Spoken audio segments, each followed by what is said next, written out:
नमस्कार। आज के इस एक्सप्लेनर में हम एक बहुत ही दिलचस्प और वायरल डॉक्यूमेंट को डिकोड करने वाले हैं।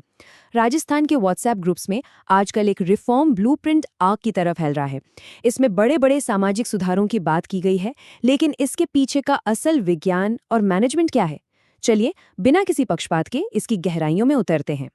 इस डॉक्यूमेंट की शुरुआत एक बहुत ही जबरदस्त उदाहरण से होती है। जरा इमेजिन कीजिए, एक कार है जिसका इंजन पूरी फुल स्पीड पर शोर कर रहा है, साइलेंसर से लगातार धुआं निकल रहा है, मतलब बेतहाशा एनर्जी बर्न हो रही है, लेकिन उसके पहिए अपनी जगह से 1 इंच भी नहीं हिल रहे। अजीब है ना? असल में हमारे कई संगठन ठीक इसी तरह काम करते हैं। भारी मात्रा में पैसा और ऊर्जा खर्च होती है, लेकिन जमीन पर कोई असली प्रोग्रेस नहीं होती। अब ऐसा होता क्यों है? यहीं पर एक बड़ा भ्रम या कह लीजिए इल्यूजन पैदा होता है। हम अक्सर एक्टिविटी यानी सिर्फ काम करते रहने को अचीवमेंट यानी असली कामयाबी मान लेते हैं। लगातार 10 मीटिंग्स कर लीं या 4 नई कमिटियां बना दी, इससे दिमाग को एक जबरदस्त डोपामाइन हिट मिलता है। लगता है कि वाह कितना कुछ हो रहा है।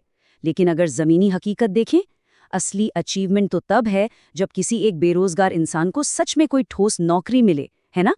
तो आज के हमारे इस रोड मैप में हम कुछ अहम पॉइंट्स कवर करेंगे।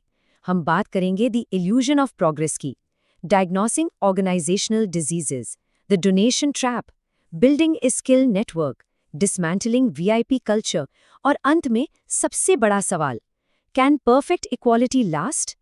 इस पूरे विश्लेषण में हम टूटे हुए सिस्टम को एक बीमार मरीज की तरह देखेंगे और इस ब्लूप्रिंट को उसकी एक रेडिकल सर्जरी की तरह।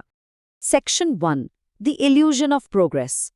ये बात तो बिल्कुल शीशे की तरह साफ है कि सिर्फ कागजों पर कमिटियां बना देने से या लोगों में अध्यक्ष और सचिव के फैंसी पद बांट देने से जमीन पर कोई सिस्टमैटिक बदलाव नहीं आ जाता।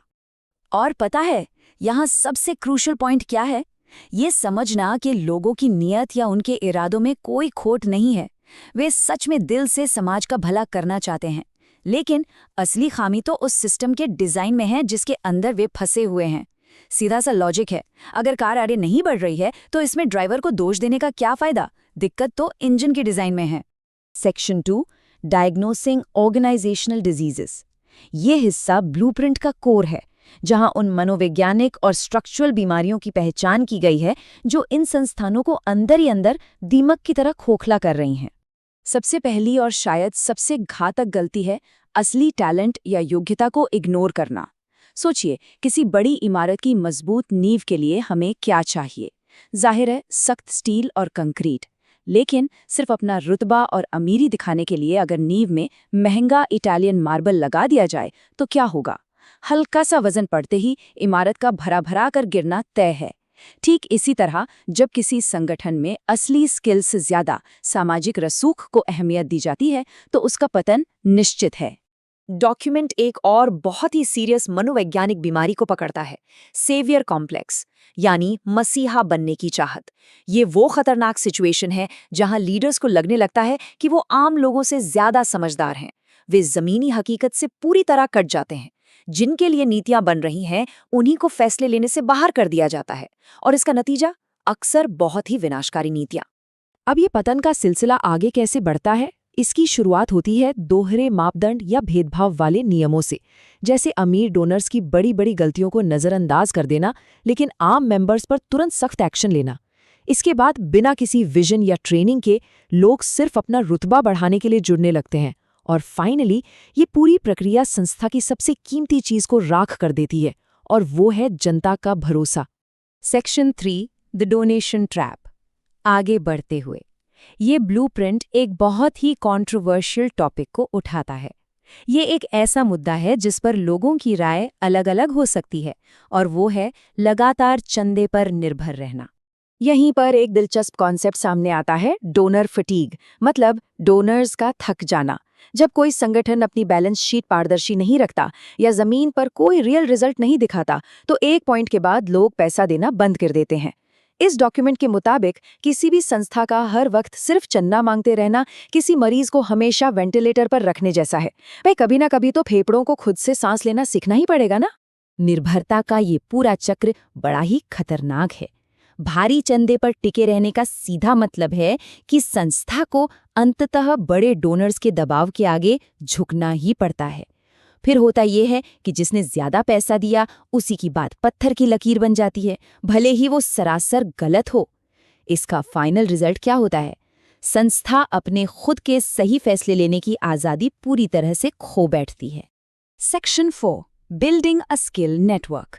इस पूरी निर्भरता और वेंटिलेटर वाले सिस्टम को ठीक करने के लिए ब्लूप्रिंट एक बेहद रैडिकल समाधान देता है। ये सिर्फ पैसे दान करने के पुराने तरीके को हटाकर सच्चे और डिसेंट्रलाइज्ड एम्पावरमेंट की बात करता है। ये सच में एक बहुत बड़ा माइंडसेट शिफ्ट है। पुराना चैरिटी मॉडल कैसा था? उसमें एक अनइक्वल पावर डायनामिक होता है, एक देने वाला जो खुद को बड़ा समझता है और एक लेने वाला जो छोटा महसूस करता है। ब्लूप्रिंट इसे पूरी तरह खत्म करके बराबरी के पीयर टू पीयर सपोर्ट की बात करता है, बिल्कुल एक ओपन सोर्स सॉफ्टवेयर की तरह। मतलब किसी युवा एंटरप्रेन्योर को सिर्फ चंद पैसे थमाने के बजाय उसे सीधे किसी एक्सपीरियंस्ड बिजनेसमैन से कनेक्ट कर दिया जाए ताकि उसे सही गाइडेंस मिल सके। ये गेम चेंजर हो सकता है। Section 5 dismantling VIP culture. अब इस बेहतरीन ओपन सोर्स मॉडल को जमीन पर उतारने के लिए ब्लूप्रिंट एक ऐसे बूट कैंप का प्रपोजल रखता है जो बेहद सख्त है और इंसान के अहंकार को पूरी तरह कुचल कर रख देता है। इसके रूल्स बिल्कुल नो नॉनसेंस हैं। कोई समझौता नहीं, किसी को कोई साफा नहीं पहनाया जाएगा, कोई फूल माला नहीं होगी, कोई स्पेशल सम्मान नहीं होगा। चाहे कोई कितना भी बड़ा आदमी क्यों ना हो, सबके लिए रहने और खाने की जगह एक जैसी होगी। इसके पीछे का मकसद एकदम साफ है, सारी फालतू की चमक दमक और दिखावे को नोच कर फेंक देना, ताकि 100% फोकस सिर्फ और सिर्फ असली काम और रणनीति पर रहे। डॉक्यूमेंट एक बड़ी गहरी बात कहता है।